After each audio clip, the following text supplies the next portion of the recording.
Sharon. That's beautiful. And welcome back. Sharon was on a musical tour across the country, east, and she stopped at Unity Village on the way back. So, yeah. So she sent us a photograph of herself standing by the silent Unity sign. So, thank you. Thanks for being here. Let's take just a moment and center ourselves in that inner Christ, in that inner teacher. So, Mother, Father, God, we know truly that you are the teacher. You're within us as that living Christ. And so we open our hearts and minds to that living presence of the Christ, for it is our teacher. Amen. All right, well, this month of August, we are celebrating the spiritual gift of faith or faithfulness. And so we're going to be celebrating that and reflecting on that all month. And faith, it's one of our Christ powers. And if you know that one idea about the Christ powers is that the centers of those powers are in different aspects of our body. And the faith faculty is here in the third eye, because faith has to do with the ability to see the good, and to see that good from that spiritual realm. So it's not about our physical sight, it is about our spiritual sight. And if we cultivate that and couple that with the ability that we have to create and to manifest the conditions in our lives, it is an amazing power. So today we're going to be focusing on the idea that faith is a verb. How about that? All right, so when we do our hand motions today, we're going to put our hands up here on our forehead, for that's the third eye. So I invite you to do that. And then in just a minute we'll affirm it and that power of faith, because it's expanding out. And then we're focusing on the goodness of life, and that goodness is coming from our hearts. And then that power of faith is awake and active in us. All right, so here we go. Are you ready? Yes. All right, we're aligning with it, not to make it true, but because it is true. Okay, here we go. That's not the right affirmation. Okay. All right. It's good, but it's not the right one. Okay.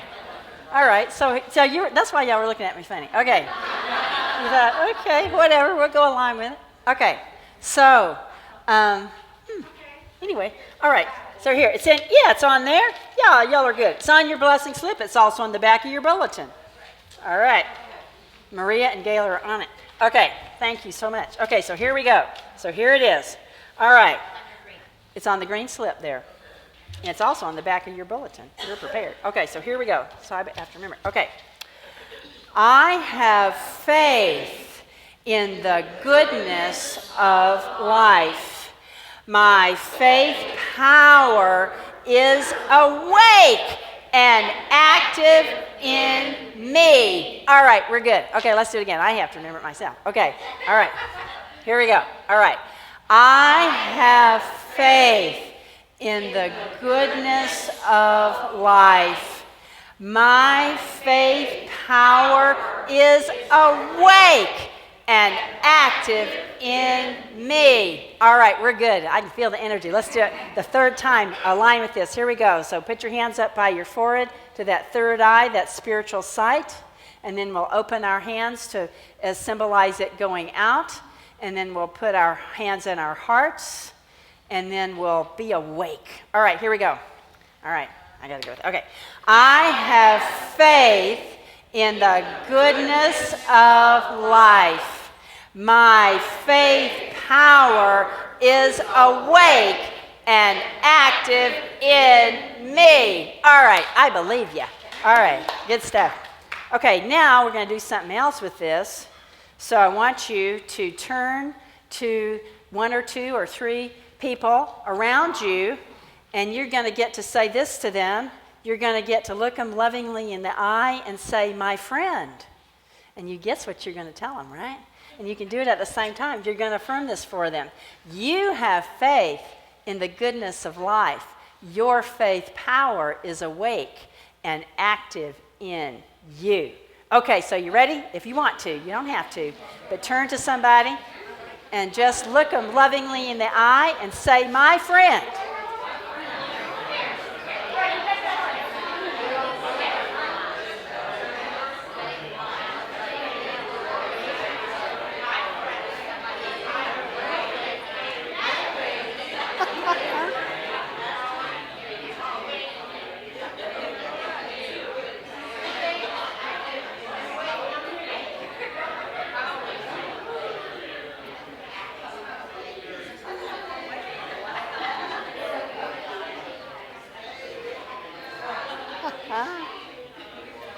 All right.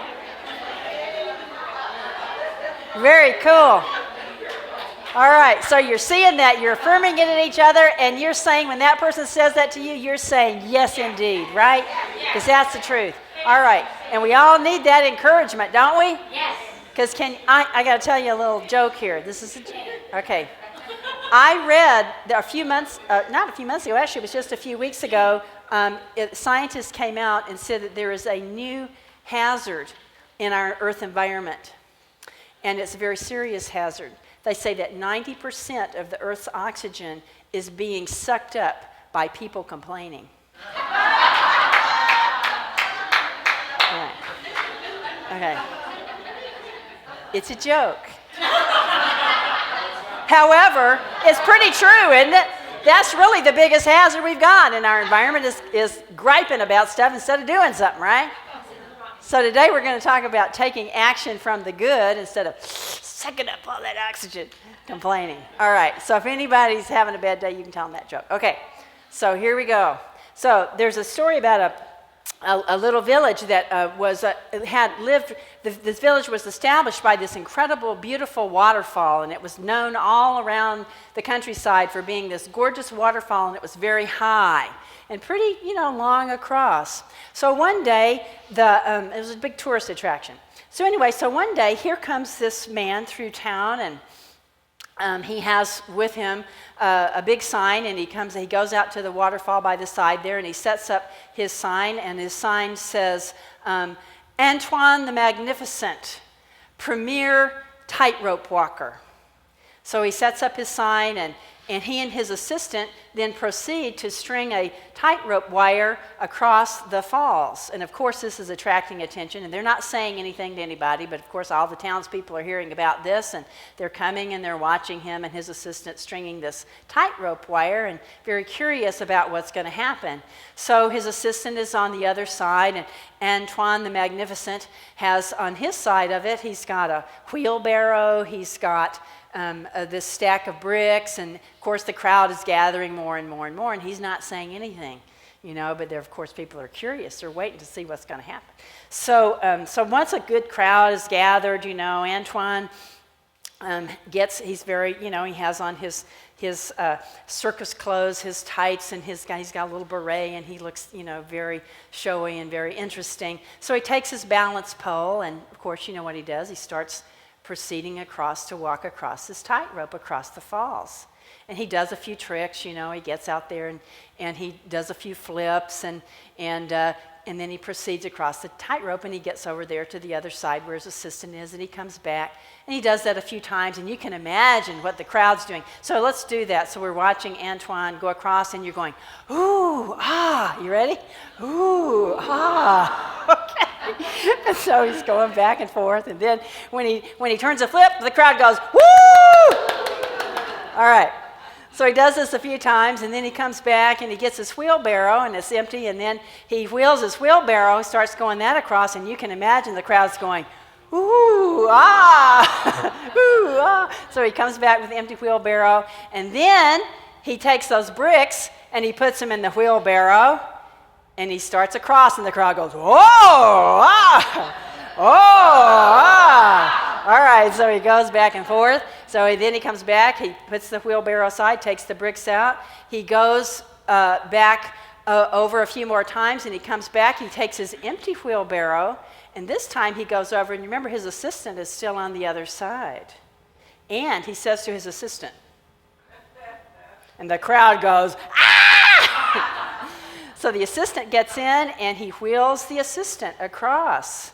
And the crowd goes, whoa, whoa. All right, he does that a few times, then he comes back, and he's on the side where the crowd is. He tells his assistant to get out, and then he looks around the crowd, and he says, silently, just with his hand gesture, he goes,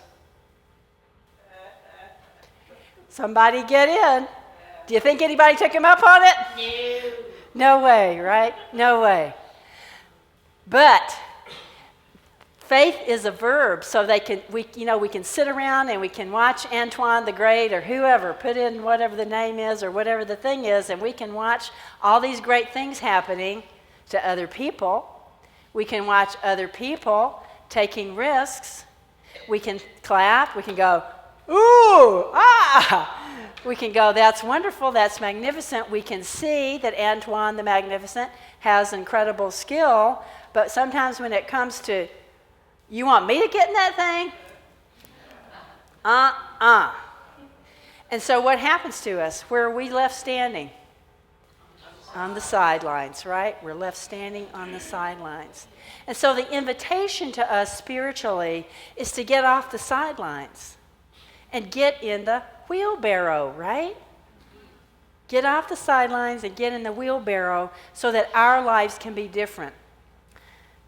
All of us want our problems to be solved, right? Am I right? Is there anybody that, no, you don't have to raise your, I don't, anyway, if you do, we'll talk afterwards. Okay, anybody that doesn't want their problems to be solved? Of course, we all want our problems to be solved. We want relief, right? We want it to get better, right? And so sometimes we have this idea, we may have picked this up along the way, it's a common thought, that, oh, well, faith means, well, I just have to put up with it, and I guess God will just do whatever God's will is. God will help me out. Maybe. How has that worked for you? Probably not well, right? Because nothing happens. It's not because God doesn't care. It's not because God doesn't have the power. But we're not getting in the wheelbarrow. We haven't opened up our own consciousness to make room for God to take action. Faith really, really is a verb. If we want something to get different in our lives, we're going to have to activate that power of faith. It's already inside of us. It's one of our Christ powers. It's the ability to perceive the good, to see with that third eye, to see good around us, to quit sucking up the oxygen with the complaining, and instead to begin to expand our oxygen and expand, because oxygen's life, right? We expand our lives when we see the good, when we notice what's good in us, when we notice what's good in other people, and when we notice what's good in the world. And when we perceive that and couple that with that innate ability that we have as human beings, we're creators. That's what human beings are. That's our main purpose in life, is to create. We're animals, my friends. Like it or not, I got to tell you, we're animals, and we evolved along with all the rest of them. And if you don't believe that, go read some good books on evolution, okay? So we really did.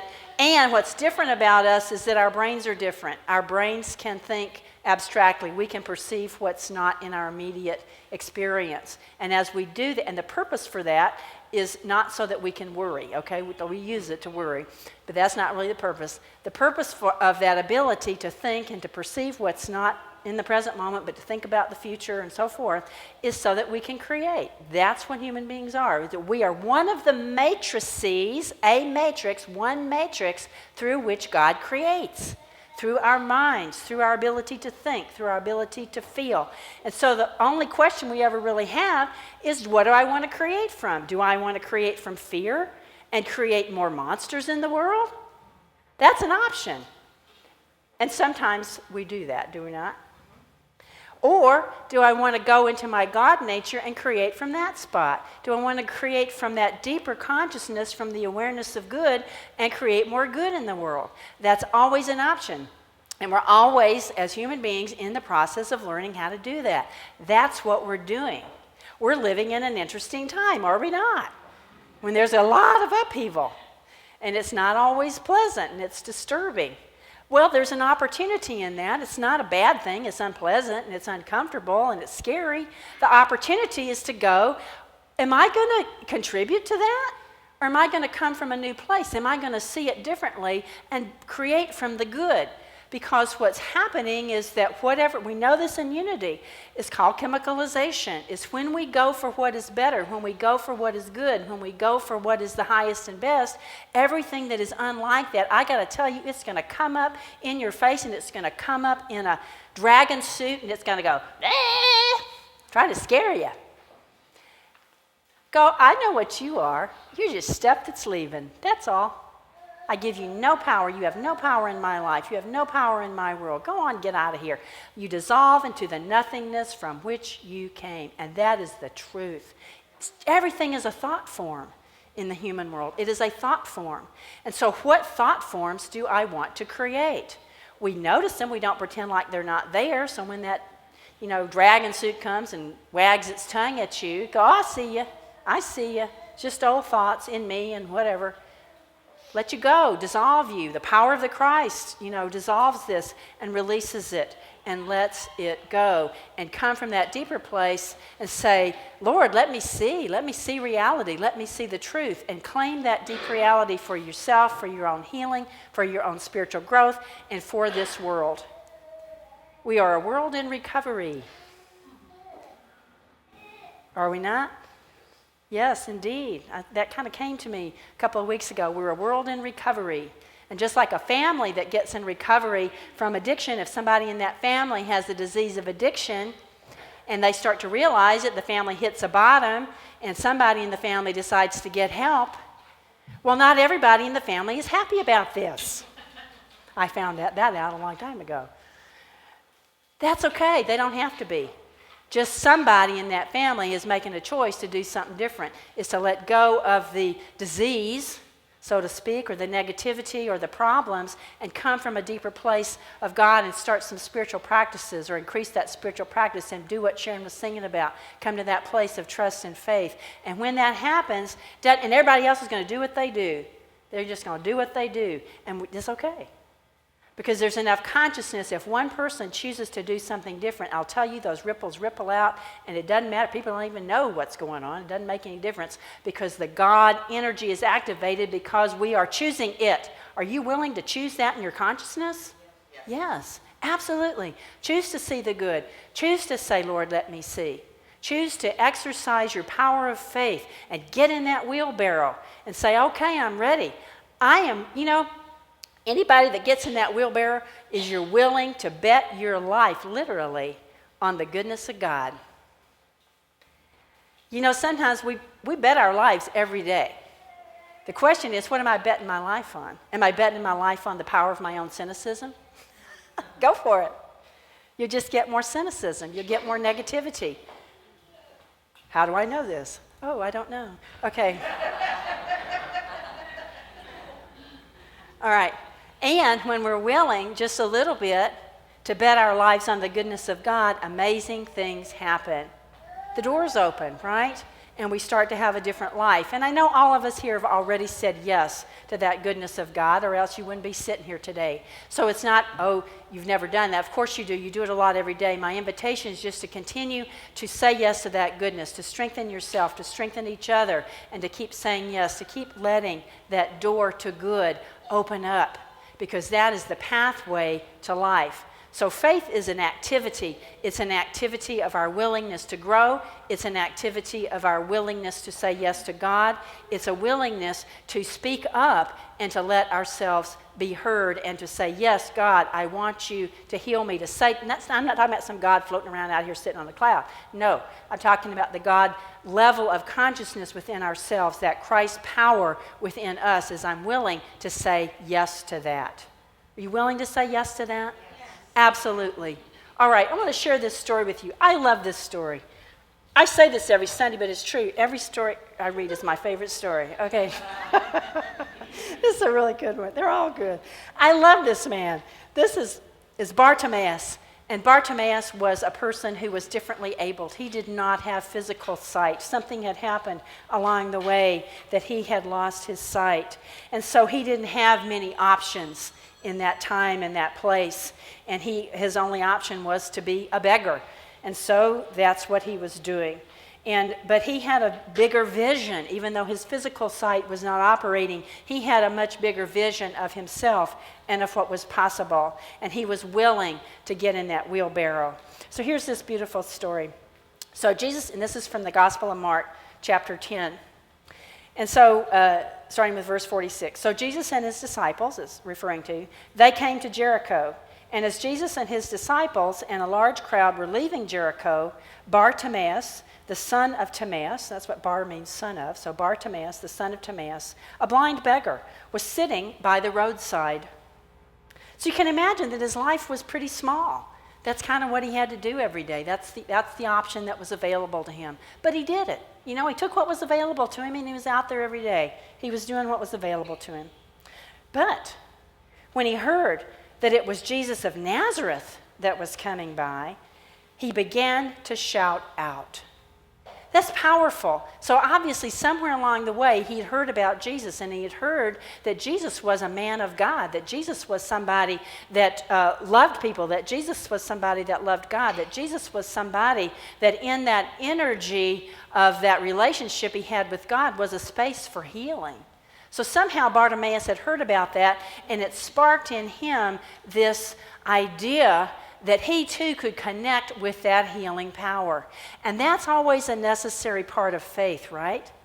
Is that when, just like the story about Antoine the Magnificent, people were seeing what was happening. They were seeing that Antoine could do it, and the situation was, are they going to tap into that or not?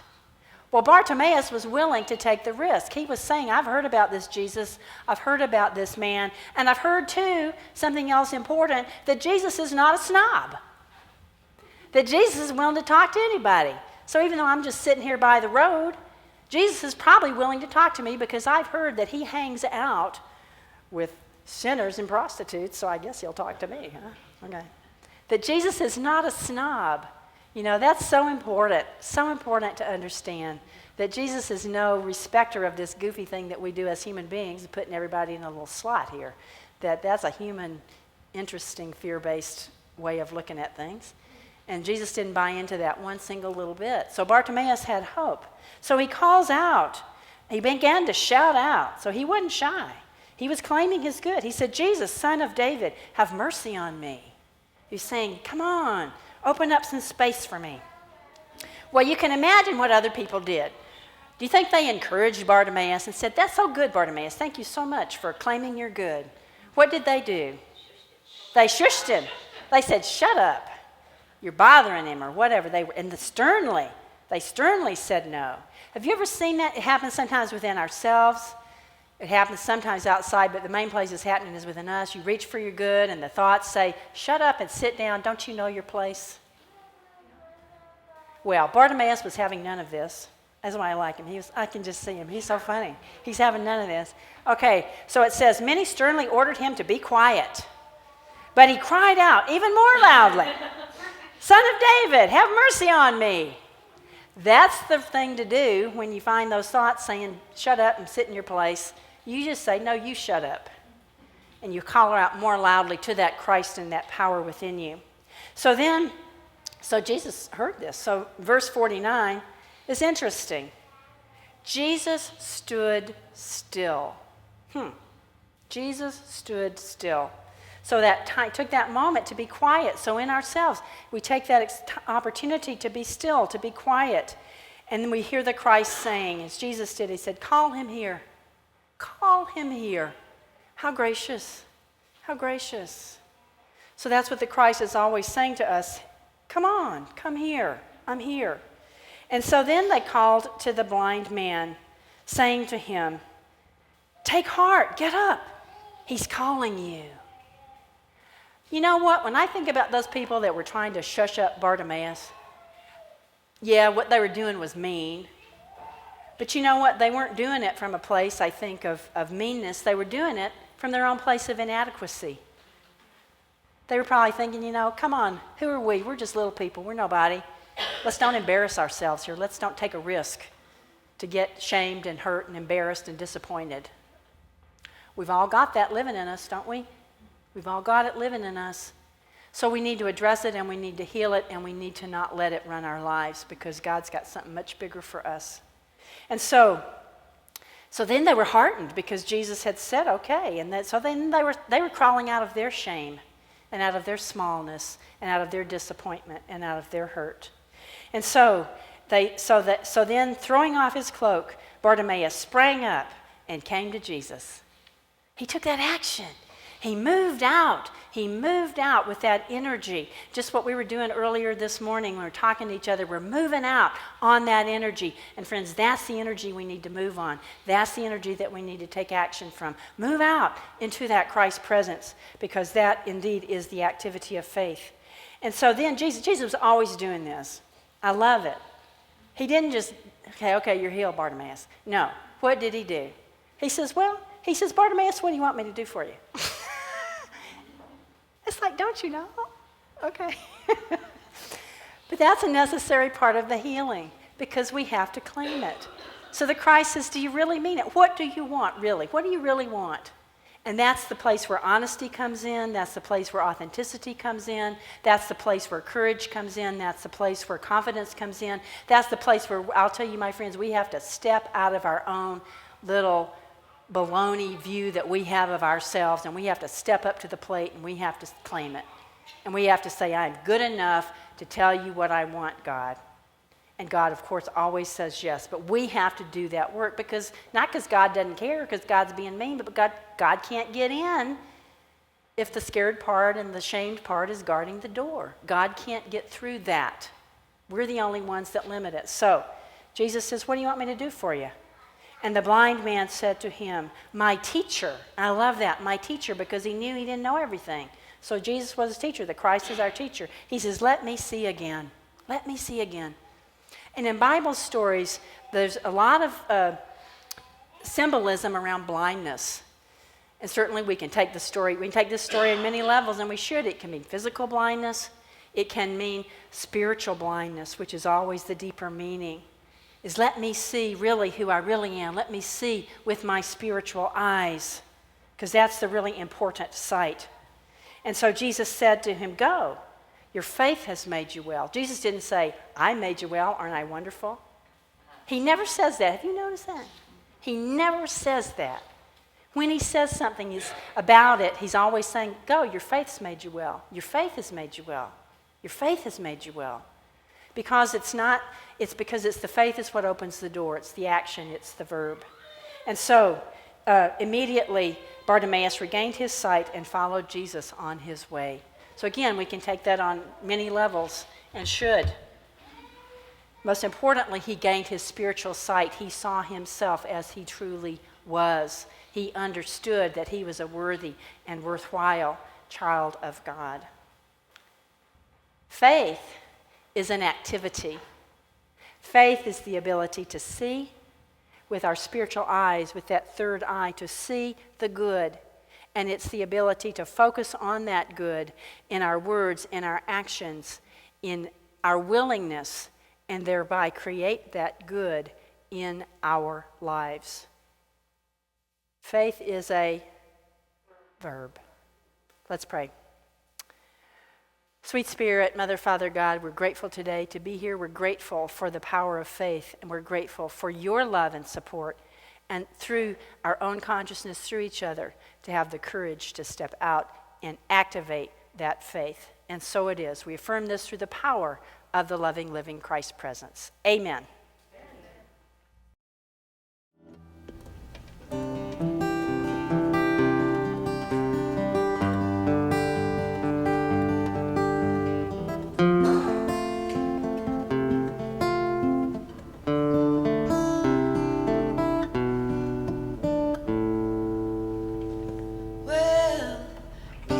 Search for glory a million different ways in their solitary faces, working at it hard each day. But if they'd stop and take the time to question why they care, they might just start to find there's still room for sharing.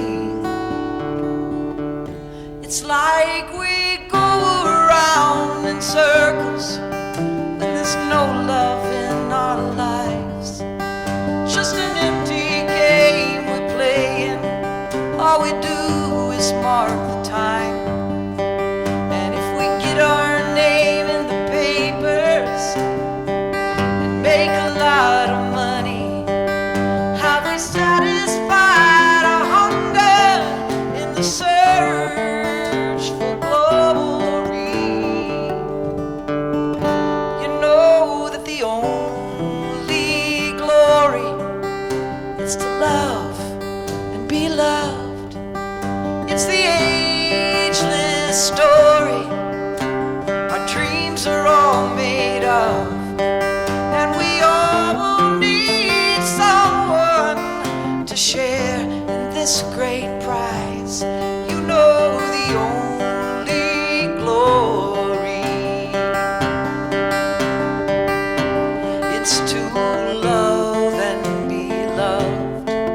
It's to love and be loved, to love and be loved.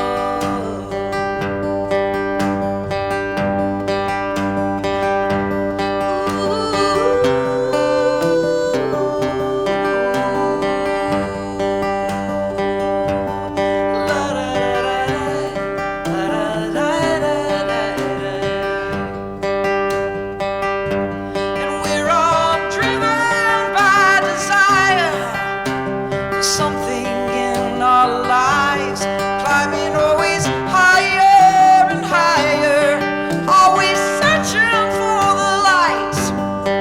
And what a glorious adventure when the wings of love enfold you and lift you up above to find that the search is over. You know that the only glory is to love and be loved. It's the ageless story dreams are all made of, and we all need someone to share in this great, great prize. You know the only glory, it's to love and be loved. It's to love and be loved, to love and be loved. It's to love and be loved. It's to love and be loved, to love and be loved.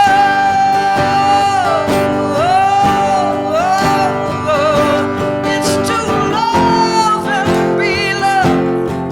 It's to love and be loved, to learn be loved, be loved, be loved.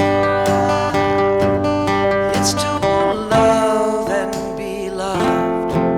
It's to love and be loved, to love and be loved.